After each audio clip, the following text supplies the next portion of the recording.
अगर ये युद्ध विराम 6 साल पहले कर लिया होता तो हमारे सैनिकों की इतनी जान नहीं जाती। तो हर एक समस्या का हल है। जब चीन पाकिस्तान से आप अपना हल निकाल सकते तो इस देश के किसानों के साथ हल नहीं निकाल सकते। 40 मिनट कैसे निकले हल? इसमें सरकार की नीयत में खोट है। ये सरकार जो कहती है कि किसानों के हित में है, लेकिन असल में ये पूंजीपतियों के हित में है। अब ये सबको साफ हो गया है। नहीं तो आप बताइए कि इस देश में राजनीतिक दलों को चंदा देने की जो व्यवस्था है वो क्यों बदली, उसको क्यों अपारदर्शी बनाया गया। उसमें जो 7.5% की सीमा थी कि कोई भी कंपनी अपने मुनाफे 3 साल के मुनाफे के औसत का 7.5% दे सकती है चुनावी चंदा, वो सीमा क्यों हटा दी गई। ठीक उसी तरह से जिस तरह से आवश्यक वस्तु अधिनियम में सीमा हटा दी गई है भंडारण। ये तो आप भ्रष्टाचार पे पर्दा डाल रहे हैं। अब कौन सा पूंजीपति आपको कितना पैसा दे रहा है किसी को मालूम ही नहीं है। और आपने ऐसा नियम बना दिया है कि कोई पता भी नहीं कर सकता, क्योंकि अब इलेक्टोरल बॉन्ड के माध्यम से सारा चलता जा रहा है। तो इस सरकार की दिक्कत यह है कि इसने पूंजीपतियों से इतना ज्यादा पैसा ले लिया है कि वो अब पीछे हट नहीं पा रही है।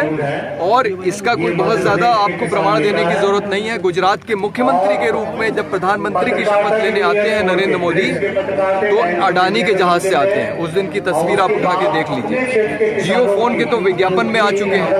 तो इस तरह का प्रधानमंत्री जो खुलेआम पूंजीपतियों के पक्ष में नीतियाँ बना रहा हो, वो अगर ये कह रहा है कि वो किसानों का हित चाहता है तो ये बेईमानी है। और अगर वो किसानों का हित चाहते हैं तो इन तीनों कानूनों को जो पूंजीपतियों के हित में बनाए गए हैं उसको वापस लें। और किसान जो मांग कर रहे हैं कि हमारे लिए न्यूनतम समर्थन मूल्य की गारंटी दीजिए, कानूनी गारंटी दीजिए, उसको आप दीजिए। किसान का सारा कर्जा माफ कीजिए। किसानों के लिए जितने भी आपने नियम कानून बनाए हैं जो किसान विरोधी हैं, जैसे कि हम और आप इंश्योरेंस लें, कर्जा लें गाड़ी खरीदने का, मकान बनाने का, तो उसमें बीमा का पैसा अपने आप नहीं कटता। लेकिन किसान अगर खेती के लिए अगर कर्जा लेता है बैंक से, तो उसमें से बीमा का पैसा अपने आप क्यों कट जाता है। और उसकी कोई पॉलिसी का कोई आप दस्तावेज भी किसान को नहीं देते हैं, कोई उसका पैसा नहीं मिलता किसान को जब उसकी फसल बर्बाद हो जाती है। GST ट्रैक्टर पे 28% क्यों लगता है? ट्रैक्टर ही नहीं, ट्रैक्टर के कोई कल पुर्जे भी खरीदने हो तो 28%।